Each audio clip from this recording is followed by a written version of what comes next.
Hello, everybody, and welcome to episode 13 of the Showbound podcast presented by Axel Watches. I'm your host, Michael Raskin, and as usual, joined by Swedish professional hockey player Ethan Cardwell. Cardsy, what's up, man? Nothing, Michael. I'm doing well. How are you? I'm good, man. I just want to throw this out there before I forget, but I was looking through the central scouting rankings by the NHL, and I saw that you were rated a C by them. So you're on the radar again this year. You have any thoughts on that? Did you check it out? Yeah, I didn't really look at it or anything. It just popped up on my Twitter feed, like somebody had like tagged me in something. Yeah, it's nice to be recognized, but it doesn't really matter. As I saw last year, just kind of play your game, and whoever likes you, and that'll be all.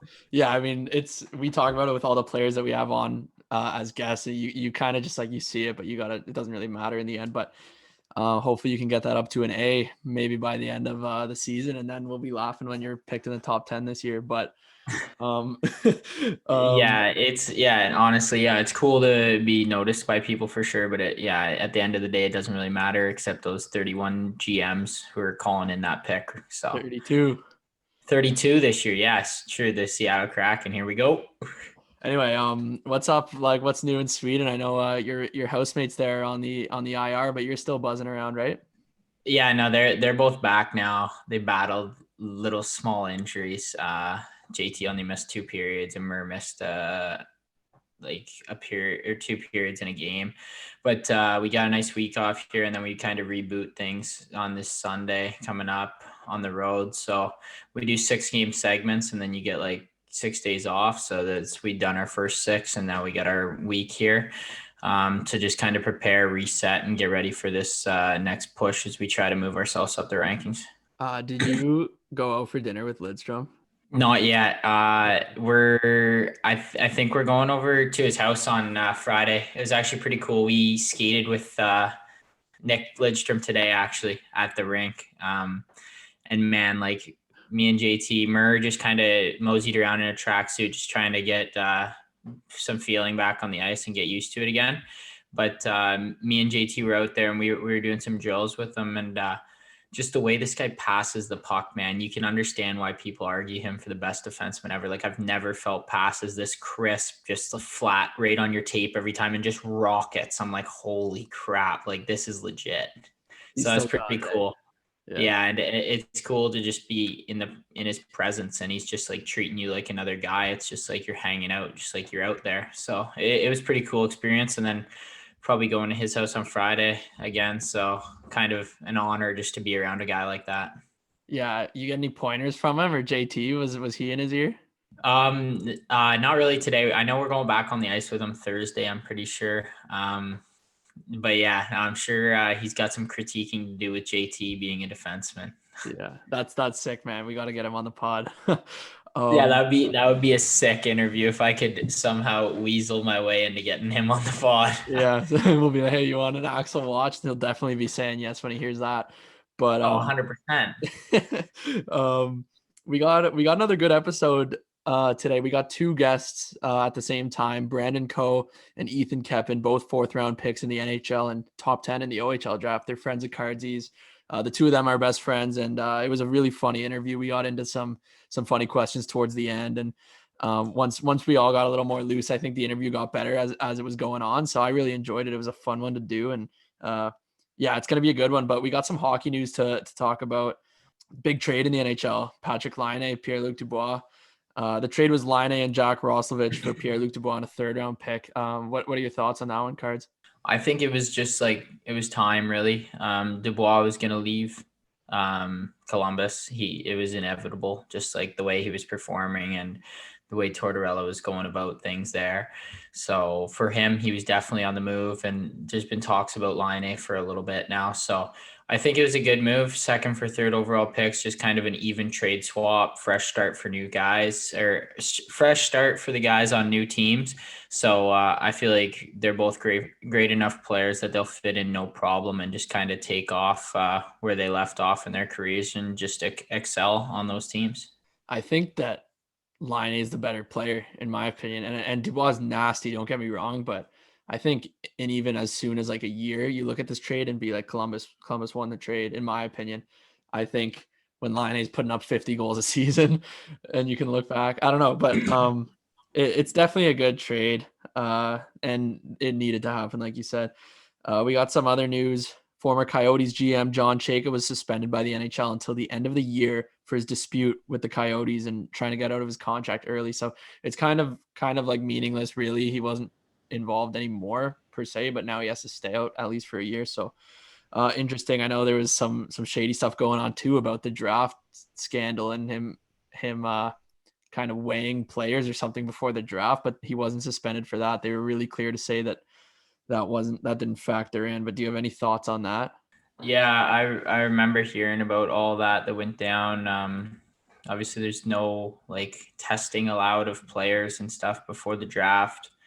And they were kind of doing that, I guess. I don't have too much to say on it other than really, like there's just been a lot going on with Arizona in the headlines for a whole multitude of reasons that we could go on for all day. But on another talk, I was just going to bring it back to the trade quickly. And I was saying, like, I totally agree with you. I think Laine's the better player there.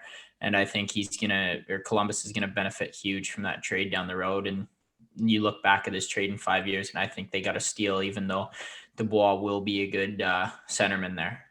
Yeah, no, I agree with those thoughts. And actually, funny enough, I remember the Arizona thing, just to go back. I wonder if he just didn't know that was a rule. Like, obviously we can speculate all we want, but I don't know if he knew that he can't ask for weights or reps or whatever it might have been. I remember getting an email to my Barry Colts email asking like if any of our players had been reached out to by him.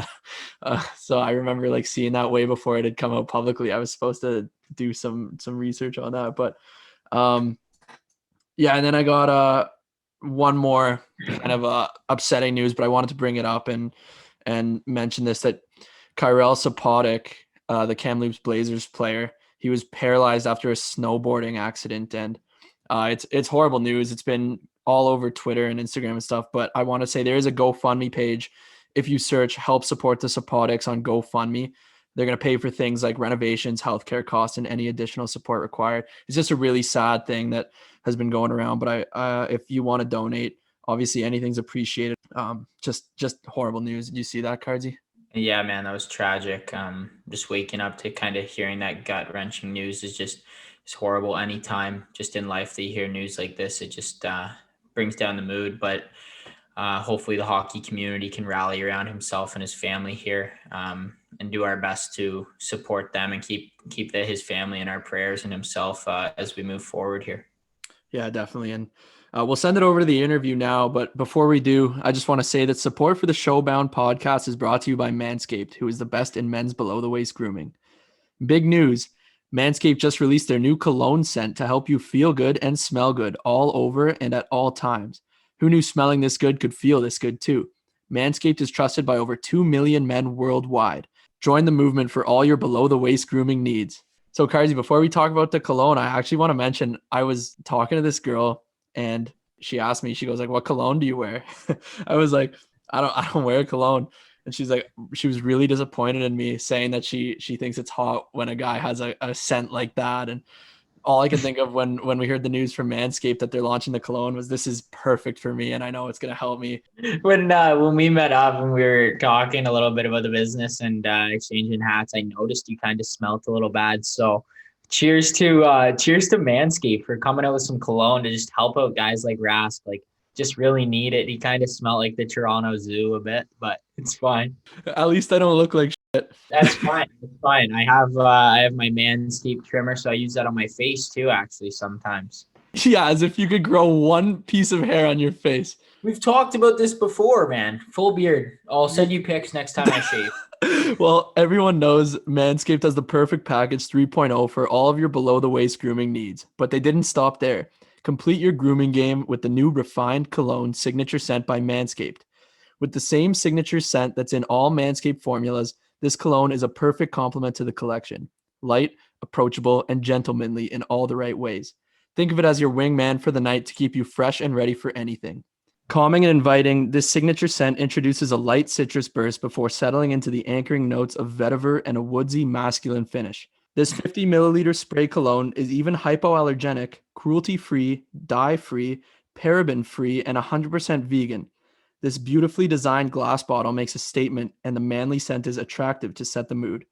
Also, be sure to check out the Perfect Package 3.0 with all of the essentials for your below-the-waist grooming needs, including the Lawnmower 3.0 trimmer and crop formulations. Yes, I'm talking about ball deodorant and toner to keep your testes besties. And now you can use the new Manscaped Refined Cologne to complete your set and smell great anytime, anywhere. It's time to feel sexy. Get 20% off and free shipping with the code SHOWBOUND at manscaped.com. Your balls and body will thank you. Get 20% off and free shipping with the code SHOWBOUND at manscaped.com. And just before we send it over here, Rask is amazing at reading these things out, and he does a great job. But And always in one take. I think we might have to ask Manscaped to spend a little bit of a smaller script next time, because that took us about 7 takes there. Partially, I'm laughing a bit, throwing him off, but I'm sure if we put the script in my hands, it would probably go in one go. So we might have to try that next time. No, I'm just kidding. Probably 50 goes before I wouldn't even be able to start saying it without laughing. So I think we got it in the right hands there. But no, good read, and I think everyone should go hammer that code, and Manscaped's the way to go. Yeah, and I'm really looking forward to trying that cologne, and yeah, we'll send it over to the interview now. All right, now we're joined by Ethan Keppen and Brandon Coe. Welcome to the pod, boys. Thanks for having us, guys. Yeah, cheers. So we'll just get right into it here. What have you guys been up to? Like, I know Cozy, you're at camp, and Cap, you're still at home. So I guess I'll let Cozy talk a little bit about camp, and then Cap, you can kind of talk about what's going on back home. Yeah, it's been pretty good. I think I left to come down to Arizona on the 27th of December, and I've been down here for a month and a bit, and it's been pretty good. Just with the AHL guys, it's a different game out here, that's for sure. I played a couple exhibition games so far, and there's not a lot of time and space out there, and it's a pretty big adjustment, but it's been pretty good so far. Yeah, I was going to say, first of all, just to clarify for the listeners, I believe San Jose restricted contact sports, and that's why you're in Arizona doing your camp out there. And the Barracuda are one of the few teams kind of getting the preseason in the AHL going early here. So how many games have you played so far? We've had 3 games. I played 2 of them, and then I sat out last night. We played Ontario Reign last night. But I think we have like 7 or 8 games in total for exhibition. Okay, that's pretty sweet. And are you going to be playing there for the season? Like, have they spoke to you about it? Do you have a spot on this team, or has that conversation happened yet? It hasn't really happened yet. I've just been taking it one day at a time, and they've talked to me about it. They said I signed an ATO basically saying that I'll be down here until the OHL starts. And then I think they made a rule, if the OHL doesn't start, I think guys can play in the AHL a year earlier than they're supposed to, because technically I think you have to be 20 years old if you're Canadian to play in the AHL. But I think they might switch it if the OHL doesn't happen this year. Yeah, and you said you played Ontario last night. Was Q in the lineup? Or like, I know he got hurt, didn't he? Yeah, I think he was playing the first period. He scored a goal, a couple of shifts in on the power play, and then I think he got injured, and then he didn't play for the rest of the game. But he looked good out there. Yeah, no, for sure. Obviously, he's going to be a good player in the A. And how do you feel? You're making the adjustment. Like, how has it been, like, against the big bods? It's been pretty good. Like I said, just not a lot of time and space. Like, when you're going down on a 3-on-2, it's hard to even carry the puck over the blue line. There's so much back pressure, and the D stand up a lot. So it's going to be an adjustment period, but it's been pretty good so far. Yeah, fair enough. And then, yeah, we'll send her over to Cap now. Like, I know you've been hanging out at home, probably just ripping some pond and just getting jacked, as you always are. Yeah, totally there. That's what I've been doing. I've just been working out at home, riding the bike, lifting weights, stuff like that, and hopping on the pond with a couple of my buddies, just doing my thing, just trying to stay positive as much as possible. It's just terrible for me because I didn't get an opportunity to go to NAIT camp just because of organization problems, because St. Louis signed a deal with Vancouver's A team to share this year because their team folded. But I spoke with my agent, and then we're making a plan for myself to head overseas. So hopefully that turns well, and I'm very excited for that and just getting prepared for that. Yeah, no, I'm sure you'll definitely be a force once you get over here. A lot of off-season training that kind of just leads us into our next thing. I know you were at You go to what's it called there? Your gym in the summer, Cap. Twist, yeah. Well, didn't they change? They changed the name, but yeah. So everyone knows it as Twist. So can you kind of just tell us about like off-season training there? Yeah, we have a good group there. You guys had Ty Delandry on. He goes there. Rookie goes there. The Winterton brothers, just some of those guys, and Mike Carcone as well. We just got a small group going there at 8 a.m. in the morning. We'll wake up early, just go there for 8 a.m., work out for 2 hours till 10. We have a good trainer there, Kristen Smart. She's been working us hard. Unfortunately, we haven't been able to go there due to the lockdown. So I've been enjoying it there. So I go there for 2 hours and hop on the ice with Corny, with you guys. So it was going well there.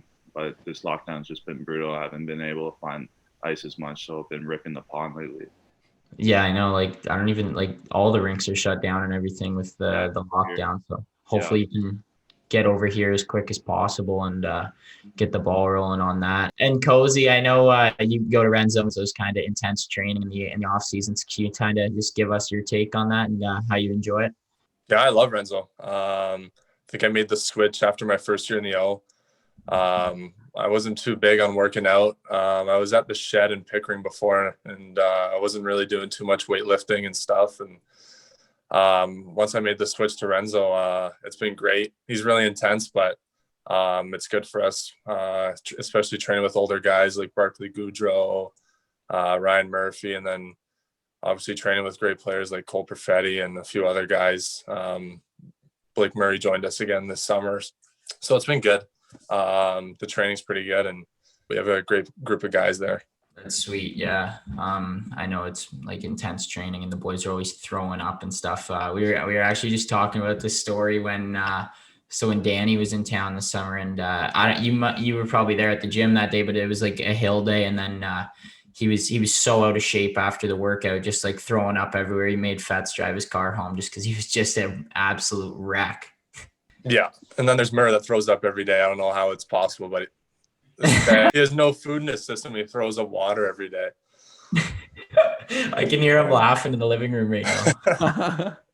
I'm happy I don't have to be training for anything. Yeah, that doesn't sound too fun. But I wanna kind of bring it back a bit and kind of go through your hockey careers here. You played together your minor midget season, that Toronto Nationals team. Both of you guys were top 10 in the OHL draft, by the way. And in that season, you go to the OHL Cup on a really good team and end up going to the finals and losing.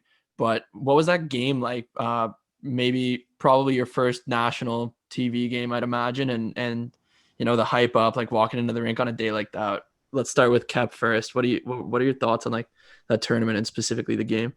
Well, the whole way we were surprised how far we were going because due to our lineup we only had two lines. We were missing our centerman Mason Primo, who had a ankle injury. So we just held our ground, made it all the way, which was incredible. We were proud of ourselves. So we were heading to the finals against the Mississauga Refs, who were one of our rivals in the G that year, who finished second after us when we finished first in the regular season. And we were pretty nervous, but we were really excited. And we felt really confident going in there. And we just got the shorthanded stick that game. We tied it with a minute left, me and Cozy. Then they scored with how many seconds was left, Cozy? Like 12-7, something like that?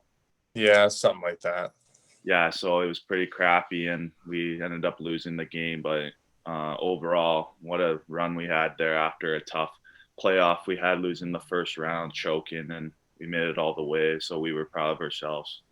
Cozy, what do you think? Like, what was the experience like playing in a game like that with so much attention as just a minor hockey player at the time? Yeah, it was crazy. It was definitely a little bit nerve-wracking too, because on the one side of the rink, you would have all your family and friends watching, and then on the other side of the rink, it was just all black jackets of all the scouts watching. So it was a little bit nerve-wracking, but what a ride we had. We finished first in the regular season for GTHL, and then first round of playoffs to qualify for the OHL Cup, we lose. Then we had a qualifying series against the Titans to get into the OHL Cup. We lost that. And then we played a game. What was it, Cap? Was it a qualifying round? So how it worked was we had to play that qualifying round. We ended up losing that as well.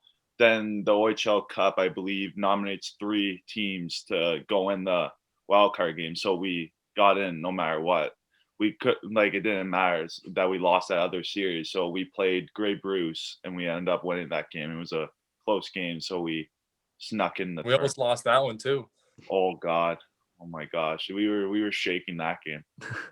We almost choked that game. We were up 4-0 or something, and they made it 4-3, and they had a 5-on-3 at the end of the game, and we just held on. Something like that. Yeah, well, the boys battled through. I mean, I didn't realize that you guys greased your way into it. The like that. That's crazy. But as Cozy just mentioned, the black jackets up in the crowd, and that just kind of leads us into our next thing to talk about the OHL draft. And Rask mentioned you guys were both top 10 picks. Cozy, you went 3rd overall to North Bay, and Kep 10th overall to the Flint Firebirds. So I guess I'll let Cozy go first here and just talk about the draft day and what that experience was like. Yeah, it was good. I had a bunch of family over at my house, and I think Cap can sort of speak on this a bit.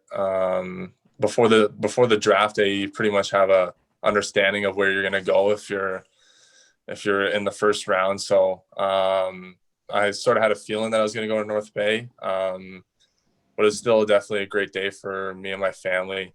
Just all the work and the dedication that not only I put into minor hockey and stuff like that, just the sacrifices that my family made for me to get to that point. So yeah, it was definitely one of the greatest days of my life, I think.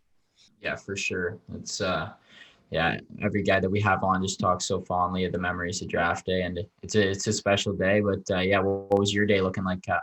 Yeah, it was an exciting day. I woke up that morning, barely got some sleep the night before. I was shaking because I didn't know where I was going to end up. I had a good feeling I was going to go first round.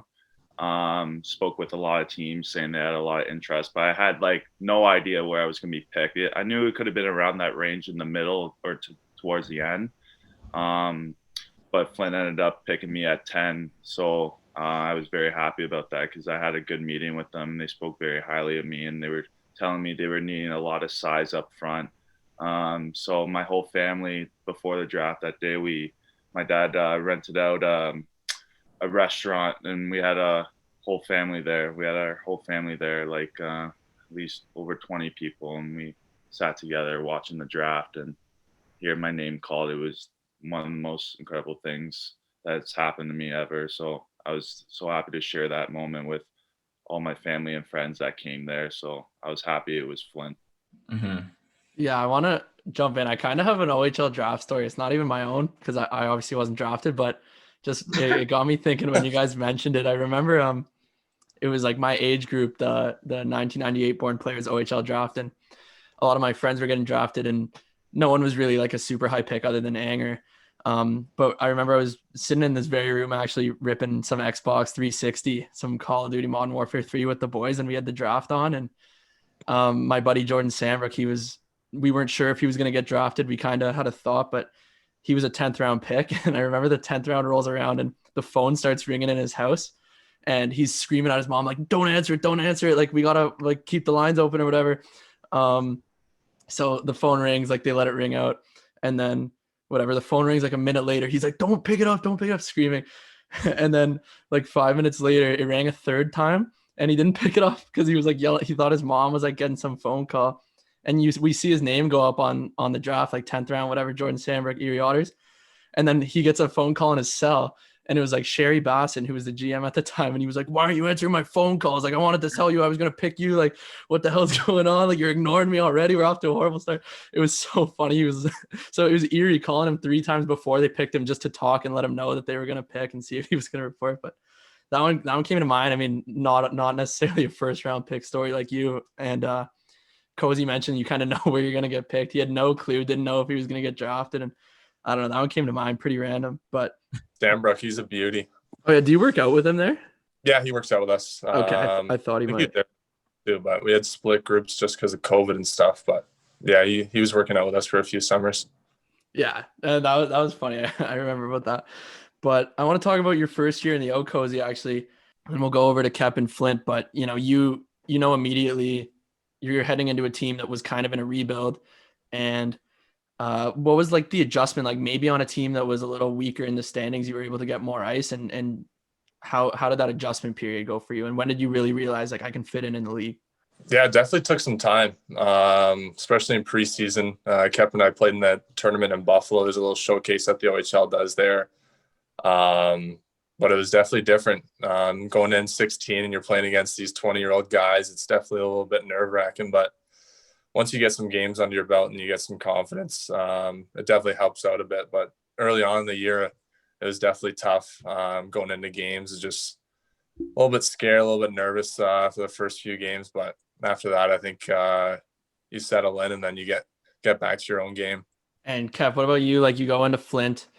I believe they weren't the best team when you were on that team that first year. Like, what did you find about going there? There was even some management issues at the time. Like, just how did that adjustment go? Probably wasn't the most normal situation. Yeah, there was a lot of fix-ups they were trying to do my first year.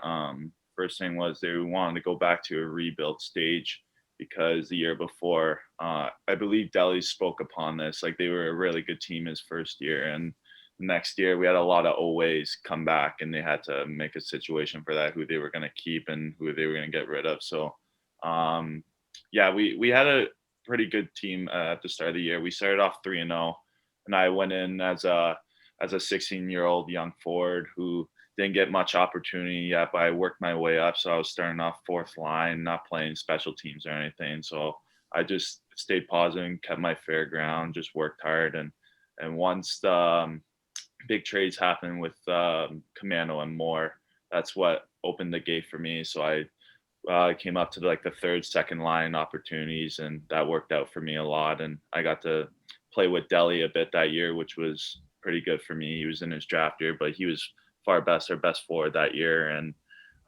so yeah, it was a tough year. We didn't make the playoffs. We only had like 20 wins that year, but which helped us a bit for a rebuild. Flint came a long way from the time, I guess, when really started Delhi's year, and then getting another great player like you the next year and just kind of building on that. And that's kind of what the same thing happened over in North Bay. But both of you guys got the chance to play at the U17s to represent Canada. What was that experience like? Did you win it? No, we came fourth that year. We lost in the bronze game. Oh, okay, yeah. USA won the tournament. USA won that tournament. Okay, yeah, they're a sick team. But what was that experience like for you guys? Yeah, it was an awesome tournament. So we had 3 Canada teams there. Cozy was on red, I believe, and I was on white. My team was very good. So my coach Ryan Houlihan from Flint was actually my coach. So it worked out pretty well for me. So didn't have to get used to a different coach or anything. So we went there. We had a pretty hardworking team, a big team that had a lot of big boys on the team, and we were hardworking. And we played against the U.S. team in the round robin, and we lost them in overtime. And we beat a couple good teams like the Czechs and the Finns and that. And we made our way to the semifinals and lost to U.S. again. We got smoked that game like 10-1, something like that. And it was a nightmare that game. Then we went to the bronze game and just got the shorthand the stick that game, the Czechs, and we lost 2-1. But overall, it was a great tournament. It was in Dawson Creek, BC, which was a good place to have. And they had a lot of fans come out and cheer on for Team Canada. So it was awesome. Yeah, that's pretty sick. And how about you, Cozy? How did your team do, and you specifically during that tournament? It was good. I got the privilege to play with Lafreniere that tournament. So that's not bad. it was pretty easy for me. But yeah, I think there was 2 locations that tournament kept. You guys were in Dawson Creek, and I forget where we were. Fort St. John. Yeah, St. John's. We were playing in like a junior A rink, but with all the fans in there, it was basically like Owen Sound almost, where the fans feel on top of you when you're playing. It was great. It was a great atmosphere in St. John. And it was a great tournament playing with Lafreniere, and we went to the finals against the U.S. and they pumped us in the finals with Jack Hughes and Caulfield, and they had a pretty good team. But it was a great experience for sure. Yeah, they had a sick team, and that team just kind of dominated everything, really. I mean, they were sick in the USHL and stuff, so definitely a tough team to beat. But yeah, that's what I screwed up. I knew one of the teams went to the finals at least when I was thinking about that. But yeah, I'll let Rask keep it rolling here. I think he's got some draft questions in the NHL. Yeah, I want to talk kind of both about your draft. Very different, obviously, situations there, but we'll start with you, Kev, because you were first. 2019 fourth rounder to Vancouver. And in like first, before we even get into the draft, in your draft year, you had 30 goals, like a breakout season. How did that year go for you? I know a lot of guys we've had on the pod kind of talk about ups and downs with struggling to find points, and you were pretty good. And like, how was the mental grind of that draft year and seeing the rankings and all that? Yeah, it was a bit nerve wracking. If I were to go in that season and guess if I would have been drafted or not, I would probably say no. I had a pretty good rookie year, but going that year, we had another year in struggles in Flynn. We started off 0-16, something like that, and Jesus. yeah. And I think it was at the seventh loss, like in the middle of that losing streak, we lost our head coach Ryan Houlihan. Then we got Eric Wellwood, and which was a good keep for us. And he was a great coach. So I had a pretty slow start my draft year. I didn't have as many points to start. I probably had like 20 points, something like that, going into Christmas. So it was pretty nerve wracking. I came back after Christmas, and our team Flynn made a couple trades for a player like Cody Morgan, who came over, and he became my line mate. Then our team started picking up in the second half, which was good. So that kind of helped me a lot, and with my points in that, I had 21 goals and just over 40 points, I believe, in the second half, which was good for me. So that's what helped me a lot.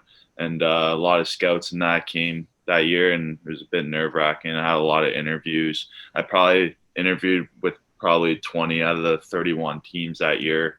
And Vancouver was definitely the one that was most interested because I had a good interview with them. So that year was it was an all right year. We didn't make the playoffs, but overall, I'm happy I had a good season.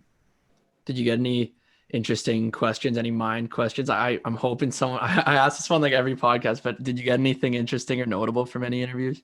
No, I know you guys asked this question a lot. I was one of those guys who didn't get much of those questions because I didn't go to the combine. The only screwed up thing I ever got was, I think somebody probably mentioned this. It was like the New York Islanders, like multiple choice question, and that took me hours to do. I'm not the brain. That thing was like 250 questions. It's unbelievable. That took me half a day, I'll be honest. Oh, honestly, every guy that comes on here brings up the aisles. Like, I think that's like the third guy. Like, it's actually so tough, man. It's like such a mind tease for the boys, and just Did like you do it, Cardsy? yeah, man, I had to do it too, and I did it right after a game too. So you're just in a blender and trying to get it done. But yeah, that's like, you obviously had a sick year there, Cap. Just a dominant force as a big body. And what was draft day kind of like for you? Did you spend it with your family there, or you went to the draft too, and it was in Vancouver, right?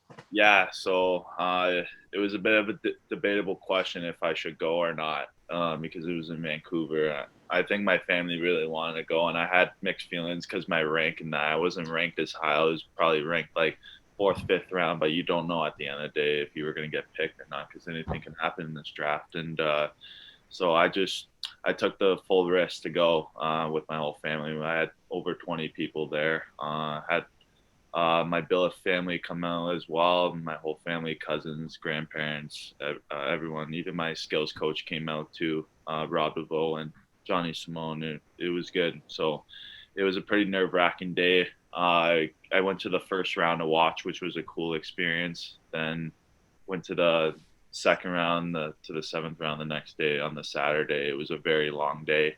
I probably waited a few hours, and just right before I was getting picked, I was just getting pretty nervous. Like, I was pretty much sweating in my seat. I was wearing a tight dress shirt that day with nice. It was probably getting a bit of. I was probably getting armpit sweat going there. I'll be honest. Like, I was like stuck in my seat. It was just pretty greasy. But then I don't know. Right before I was picked, I was just like laying low. Like, I had my hands together. I was like, my head was down like this. And suddenly I heard Vancouver was picking next. I knew Vancouver was one of the teams I was interested, but I still had my head down. I had my head down, and and my dad was kind of holding my wrist. It was like the weirdest thing ever. Like my dad had a feeling somehow. Like my dad, Paul, he had a feeling, and I Cozy likes that one. And so yeah, then my name was called, and suddenly my whole family just went nuts in the stands, and I got up and I was so happy. I hugged everybody and went down the stage, met the whole team, shook everybody's hand, got my jersey and threw it on. And the whole crowd in Vancouver, they had they had a lot of fans. There was a full building, and the building erupted. And when I threw on the jersey, it was incredible. So I was happy to be drafted by the host city. Yeah, that's actually crazy. I mean, just the fact that you got to be picked there by Vancouver, in Vancouver. We talked about it last week with Delhi as well, with the Dallas one. But that's got to be such a cool feeling. And I know it's going to be super different from Cozy's draft story, but before we send it over there, I just want to know, like, you got one dev camp under, like, in the books with them there. How did that go? Like, what kinds of things do you learn? And just, like, how was the experience? It was really good. I had a lot of good prospects there, and it was a good camp. They went straight into camp 2 days after because everybody was already there, and they were not going to wait for another week. So I had to stay there for an extra week and a half, which was all right. So I go right into it, and unfortunately, I didn't have my gear with me. So I was only told by my agent to bring my skates, if anything. So I brought my skates, and Vancouver had to give me all new gear, which was brutal. And so, yeah, it was all right. I at least had my skates. So I went to camp. The testing was very hard. They did like a really hard test called the 5 mile salt bike, which is like the hardest test ever. You like sweat like crazy, and it's just a long test. You got to get like a certain amount of time or you fail. It's like you got to get under 20 minutes, something like that. It's like 1935, I believe, something like that. But yeah, so it was a good camp. I actually have another funny story. It was my first practice. It was probably the second drill. It was like, we did like a flow drill where a forward goes and shoots, and the D comes behind you and gets a pass from the coach, and the forward's in front of the net, to screen the goalie. The defenseman, I don't know who it was. I think it was Mitch Elliott, took a clap bomb straight at my face. and I pretty much broke my nose, and my lip was bleeding. So my first ever practice in Vancouver, I pretty much broke my nose. I got a picture of it. I got to show it to you guys. It's pretty bad. But yeah, either by that, like, it was a great experience. I enjoyed it at the camp, so it was great. That's too good. Oh God. And then yeah, Cozy's draft, as we talked about earlier, was just this past year, being a late 01 birthday. So a lot different than Caps being at home and stuff. So what was draft day like for you? And did you have like talks with San Jose like before the draft, kind of giving you a little bit of a tell that they might pick you up? I only had, I think, 1, maybe 2 interviews with San Jose. I think I had like 5 or 6 with Florida. That's who I thought was going to pick me. But just talking about the draft, yeah, it was a lot different. Just sitting at home watching it on TV. You dream about going to the draft, and especially with it having to be in Montreal this past year, that would have been a good spot to have it. But yeah, it was a lot different. I had a few family members over at my house, and like Kep said, it was definitely a little bit of a longer wait, but once the moment came, it was definitely special. Yeah, pretty cool experience, I'm sure. And then does San Jose been in contact with you? Like, I'm sure they've been talking to you over the course of from the draft to now camp, and obviously, as we talked about before, you're at camp now, so things must be going well with you and them. Did they run any like Zoom calls for prospects, or how'd you guys keep in contact throughout that time? Yeah, during the off season, they'd probably check in every 2 weeks. I would talk to the assistant GM, Doug Wilson Jr., just basically keeping up with me, what I'm doing, and keeping me busy. And on Boxing Day, they actually called me to ask me to come down to Arizona, and ever since then, it's been pretty good down here, getting feedback from them with my play so far in the exhibition games and with the practices. Yeah, definitely happy to be down here. Yeah, that's pretty sweet. And just going back to that draft year a little bit, like you did well your first 2 years in the O. You had pretty decent numbers, and then you kind of just had like a breakout season, like we talked about with Cap's draft year as well, just under a point per game for you. And just like, more of a leadership role, I guess, third year guy. Kind of what happened? Was it just more getting comfortable in the league and just kind of knowing you can be a dominant force out there? Yeah, I think it's just all comes down to confidence. I was pretty much the same shoes as Cap at Christmas. I think I probably had like 20 points or whatever. And I'm just thinking like, here we go again. Like I'm supposed to have another great year and third year in the league, supposed to be having pretty much point per game, trying to get a good season in, and then back at the same spot with only 20 points at Christmas.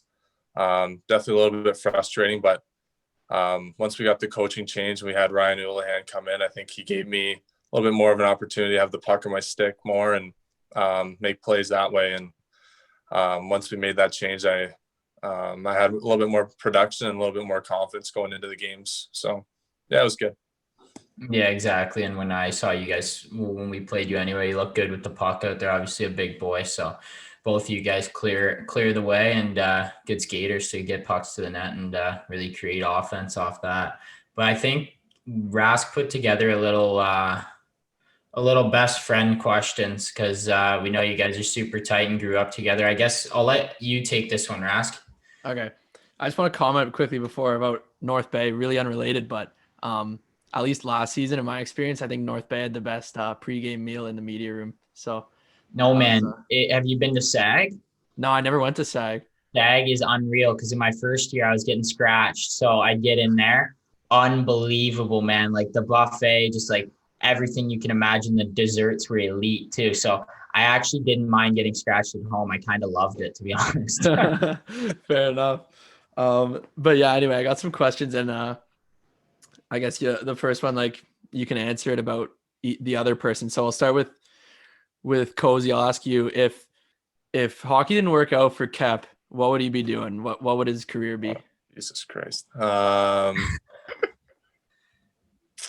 I don't know. He actually loves the game of hockey, so he loves his boy Rob DeVoe. So I think he'd be doing something in the skills, putting some skills skates together, making his own edge hockey little company or something like that.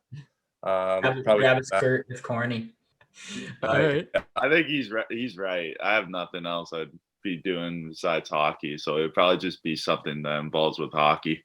Yeah, that's definitely fair. And then same question to you. Like, what would Cozy be doing if it wasn't hockey? Let's see if I can try to make him laugh here. So same thing with him. He loves the game. He has nothing else to do. I bet you his marks in school weren't as great as mine. And so I know he has a part-time job like me at National Sports as a skate sharpener. He'll probably be doing that for the rest of his life. Hey, you'll be the next audit, Cozy. Oh my. Hey, he can work his way up to manager at National. Yeah, that's what he'll be. What a boy. Maybe there's an equipment manager job in North Bay coming up or something. Oh God, yeah. I'll keep it with you here, Cozy. What does Kep eat for his pregame meal? This guy loves the chicken parm. Okay. He's a big guy on carbs. This guy eats like a horse. So definitely a chicken parm guy. Is that true, Cap? Yeah, he got it. No way. All right. There, that's a point, man. You got that one. I'm gonna lose this one. I have no clue what he eats. He changes his up, but I'll guess. You're definitely something with chicken, eh, Cozy? No, not a big chicken guy before the game. No. Oh, I'm gonna go ahead and say pasta. Yeah, just a little penne pasta with some I would have tomato. guessed pasta, but I thought you'd be like chicken rice guy.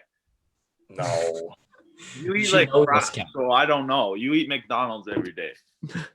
You're not wrong about that. That's for sure.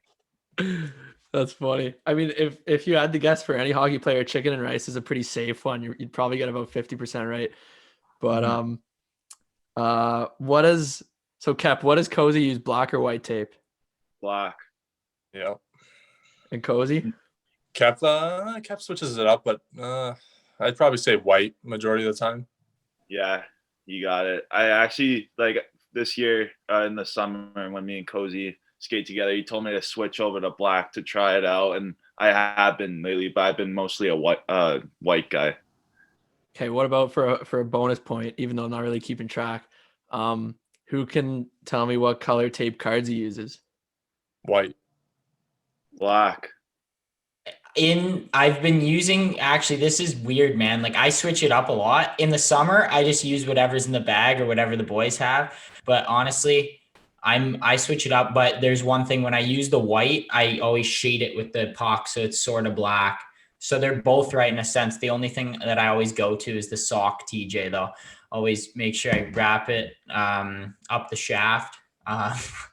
Sounds a little bit absurd, but yeah, wrap it up the shaft and then down to the toe. So always do the sock TJ, but yeah, they're both right, white or black, whatever's keeping me hot, or if I got to get out of a slump. There was a few guys in Barrie that did the sock this year, right? Yeah, man, I think it's pretty common. I don't know, you boys ever try it out? I know a lot of the boys do. Not much. Full sock. I just keep it at the heel and go to the toe. But yeah, a lot of guys, like even Byfield gets the aggressive sock going. Like he tapes it way up the shaft. Yeah, he's almost taking it up to the top handle there, like, but he has it halfway up the friggin' thing. I don't know how to tape it from there. That's the thing. I don't know. It's hard, dude. It's too complicated. What? I don't know how. I just do heel to toe. Like I tried it before and I couldn't get it. Okay, well, we'll get the listeners on the pod to DM Ethan Keppen a tutorial on how to do the sock TJ then. Please, I'd like to know. Okay, I got two more and then we can move into the fan questions. Who's the better chirper? Maybe Kep, you go first. Who's better? I know Cozy gets under my but I can get under his skin. I'll give it to Cozy. I'll give it to Cozy. Yeah, I'd probably say myself. Kep's easy to get under his skin. All the boys are always getting him choked at corny skates when. Oh yeah. So that's pretty good. I mean, I feel like Kep can dish out some chirps, but he's always taking them in good spirits at the rink, especially when he comes in mad and the boys are just yipping him. Yeah. You guys love to get under my skin, but I just love to smile and laugh after a chirp. I've just been that guy lately. And last one, who has the better style off? Let's go on ice and off ice style. Cozy goes first for this one. I want to hear it. Off ice, I'd probably say myself, and then on ice, I don't know, we're just big guys. It's tough to look good when you're big out there, but I don't know. I'd probably give it to Kep on the ice. You're so sweet. I'd say off the ice, I'll give it to Cozy. He's got like some nice style with his shoes. He's bought like 1 million pairs of shoes lately. He's got some fancy Hot Wheels Converse shoes that I like. And on the ice, I'd say him, to be honest. I'd say him. Like, he's right. We're just big guys, just big power forwards that don't have much style. We always just tuck our shin pad over a skate, blah, blah, blah, stuff like that. Like, I'd give it to him. Cards, remember Clarkie's got the tightest chinner in the league. Yeah, he's choking himself out there. It's so bad. I don't know. You can't rock a tight chinner like that. I haven't seen you. I don't know what you guys look like on the ice. I can't remember. I remember seeing Cozy up in North Bay just because he was the biggest guy out there. But I don't remember. I don't even think I've seen Flint play, to be honest. No. Cozy's got the good visor tilt though. He rocks that pretty nice. So yeah, that's what he has. He has a good tilt. The visor tilt looks good there for sure. And I mean, we were talking about Clarkie's bad chinner. I think the boys take care of their chinners decent, so they look good out there for sure. But that kind of does it for those questions. But we'll get into the fan questions. I know we've been going pretty long already, but we'll keep it rolling here. I guess what we should do, I think maybe. So we'll go Kep and then Cozy. I'll ask you both the questions. You just answer them quick for the fans here. So any special game day superstitions? Not much for me. I'm just playing simple. Probably in the morning for our morning club, I'll just go and hop in the cold tub for 5 minutes or so just to get the legs woken up, stuff like that, and then go stretch for a bit. And I'll go home, take a nap before my pregame meal. And then head to the rink and with a coffee, stuff like that. Okay. And you, Cozy? I'm a big Red Bull guy. Drink a Red Bull after the warm up on the ice. But other than that, just take a shower when I get to the rink, put my gitch on, and take my stick. That's pretty much the only routine I have. Okay. Keeping it pretty simple. Favorite memory you guys have? First for you, Kep and Flint.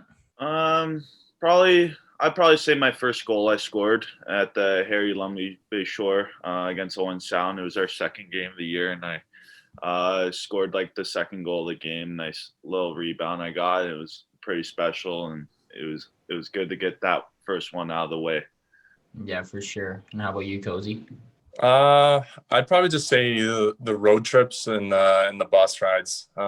Obviously scoring your first goal special, but I think the best memories come on the bus rides and on the road trips, just spending it with the boys, and the amount of stories that all of us have going on those long road trips. I think those are the best memories we have as junior players.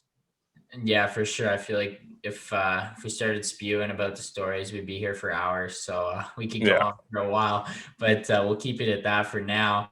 And then obviously we know Cozy, you're in the A until until the OHL starts back up and doing great there. Fan question here is, have you considered playing overseas? And I know we talked about that earlier with Kep, so I guess that kind of covers that one on its own. And Kep's just trying to find a spot overseas here soon. So we'll go to the next one, I guess. Favorite pregame pump up song? Oh God. I got one. I'm a bit of a rock and roll guy. I'm a big Def Leppard fan. I love the song "Rock of Ages." Jesus. Yes, I'm not kidding. I pumped that one going the rink. Gets you fired up. Speakers all the way up. Speakers all the way up. That's good stuff. How about you, Cozy? I think I don't know who sings it or the band that makes it, but that EDM song is called "Piece of Your Heart." Okay, yeah, that's a beauty. That's probably one of my favorite ones in the dressing room before we go out for warm up. Next one is there any player or team that you guys hate playing against in the O? Play against, it'd probably be SAG, because those are our rivals and we play them like 10 times a year. Yeah, it sucks. It sucks playing against like guys like Cole Perfetti, who puts up 5 points a night against Flint and stuff like that. And probably I would say this, the worst player I hated playing against was probably like Tyler Tucker before he came to Flint. I hated him so much. He always had my number every time I played against him. He always give me a hard check, something like that. Every time I was in the corner, he would be up my ass the whole time. Okay, that's a good one. Yeah, Tux is a big boy and tough guy, so not a guy you like to play against. Yeah, great guy though, great teammate when he came to Flint though. We got along really good. Yeah, I can imagine. From what I know of him, he's a great guy, and obviously Rask knows him pretty well too. And then Cozy, for you, anybody gets under your skin out there? Any teams?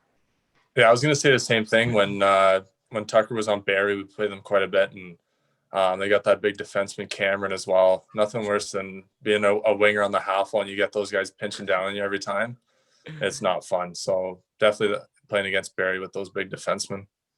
Yeah, they're big bodies. Yeah, just stay out of their way when they're moving. And then the last one here before we wrap things up. How do you guys pass time on the boss? I'd probably just go play a game of Schnarps, card game of Schnarps with the boys. Play that for a few hours and lose some money or get some money. Mostly lose money, and just go to my seat, listen to music, take a nap, watch Netflix, stuff like that. Okay, yeah, I was just laughing there. The word Schnarks just kind of gets me. And then yeah, Cozy, you. Yeah, we play euchre on the bus. Sometimes the boys don't let me play though because I'm not very good. Other than that, I tend to sit up near the front with the rookies. I don't know, they have some great energy and great stories from their high school days. So I like to go sit up there and get some chatter with the rookies. So yeah. So grandfather Cozy hanging out with the young bucks up there. That's Yeah. good. Teach him everything you know over your years in the league for sure. But, I know Rask wanted to mention Axel watches here. So just for you guys coming on, we're gonna be sending you both some Axel watches. I'm rocking mine, kind of matches my sweater. It looks good. I wear it everywhere. Yeah. So when Cozy's up with the rookies flinging soggy subs at them and cleaning the bus together, then you guys will be looking good. Looking good with your Axel watches. And so yeah, we'll have you look at the website, send us your picks, and we'll get those out right away. But that pretty much does it for me. I mean, this was a lot of fun. This was a really fun one for me to do, and I definitely enjoyed it. So I'm looking forward to watching you guys as your careers progress, and maybe say hi to you in person after a game or something would be nice. But yeah, thanks for doing this. I really enjoyed it. Cards, you got anything to add? No, that pretty much does it. Just good catching up with the boys. Haven't seen him in a while since I last ski with Corny when we were grabbing a squirt. Had to throw that in. Get JT. JT was the one who texted me, man. He texted me, said he'd make sure you mention grab a squirt. So that's just a little shout out to our skills guy, Corny, back home. But no, really appreciate it. And all the best, Cozy, over there in San Jose or Arizona, sorry, right? Yeah. And Cap, hopefully we'll see you over here soon. Yeah, hopefully Sweden. See you there, maybe. All right. Cheers, boys. Thank you. Cheers. Thanks for having me. All right, that was a pretty sweet interview. I was really happy to get that one done. Two great guys, and it was really entertaining. What do you think of that? Yeah, no, they're characters. I skate with them all summer, so I get to know them well, and we're always getting under each other's skin, as we talked about in the interview a little bit. So fun to catch up with them, see how they're doing as I'm overseas. We got Cozy in Arizona and kept back home, so good to talk to them. And yeah, they got some great stories, and they're going to be great players here down the road. So it's good to get their name out there, and a lot of people are going to learn who they are here. Yeah, and maybe someone's actually going to DM Kep a video of how to do the sock tape job, because definitely something that he needed to work on. He needs to work on it, no doubt. You know what? Actually, I just want to mention it. I was thinking it in the interview, but I didn't want to like throw it off pace.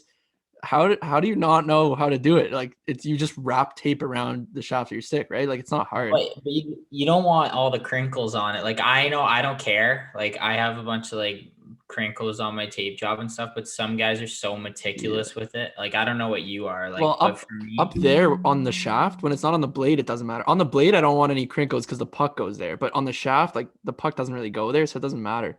I mean, you played 3 minutes a night though, so does it matter? Oh, I was a point per game in those 3 minutes. I was probably the highest points per 60 minutes the league's ever seen. But yeah, no, you probably would average like 3 or 4 pitters a game in the O, so it's fair. Yeah, you play with crinkles or not, Rask is a player. Yeah, I remember I did sign a pro contract before you. Yeah, you did. That is true. That is true. And we still have to get those jerseys manufactured one day. Once we're big enough to pay for that expense, we're getting them done. Anyway, we'll send it into the Bachelor segment here. We both agreed. We actually talked about it before that this season's pretty bad. So you want to take it away, Cards? I don't even know what to say.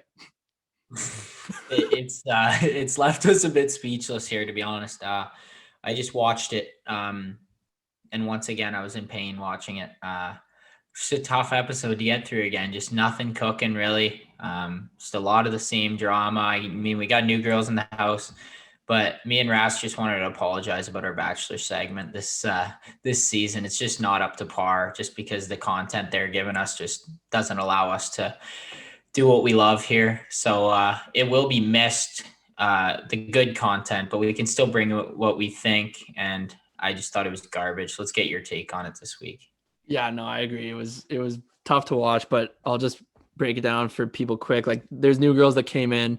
This girl, Brittany, comes in super strong and pisses everyone off in the house. The house kind of got divided, I guess, into two groups, the new girls and the old girls, and everyone's fighting with each other. But other than that, there wasn't really anything worth talking about. I don't know. I mean, this girl, Michelle, who's one of the new girls, had a one-on-one date and it looked like she killed it. I don't really know if I like her or not, but okay, here's the thing. I was saying this yesterday. At this point in any of the past Bachelor seasons, like I've had somebody who I've wanted to win. I've had a favorite. I've had, or even if it's multiple people, but there's not one person who I care about or like want to win at this point. They haven't really made anyone likable yet. Yeah, honestly, from my past experience, it'd be like maybe 2 or 3 episodes, and I'm like, okay, like I'm going for this girl or this guy. Like I want them to do it. And it's like your favorite sports team. Like every Monday you're just hunkering down. Like it's like the Leafs are on, just like, let's go. Come on. Yeah. I don't know. So there's no one I really care about or want to win at this point. I don't know. But yeah, I mean, I guess that just about does it for the Bachelor and the episode 2. Is there anything else you want to add before we wrap it up here? I always toss it to you and you got to give the same old line. Thanks to everyone. Oh yeah, I know it's pretty standard, but you know what? I'm going to toss in this week. Axel watches, Manscaped grooming, hammer it, get it while you can. We love it, and you should have it. So that's my outro this week, and then I'll toss it over to you to send it away. Well, okay, what I'll actually build on that, because I'm not sure if we said it this episode, but you can use the code Showbound15 at axelwatches.com and you will get 15% off your Axel watch. So that's how I'll end it. Check them out. Best sponsors in the game. We're so fortunate, and I want to wish everybody a good week, and I can't wait to talk to you guys next week. Peace. Boom.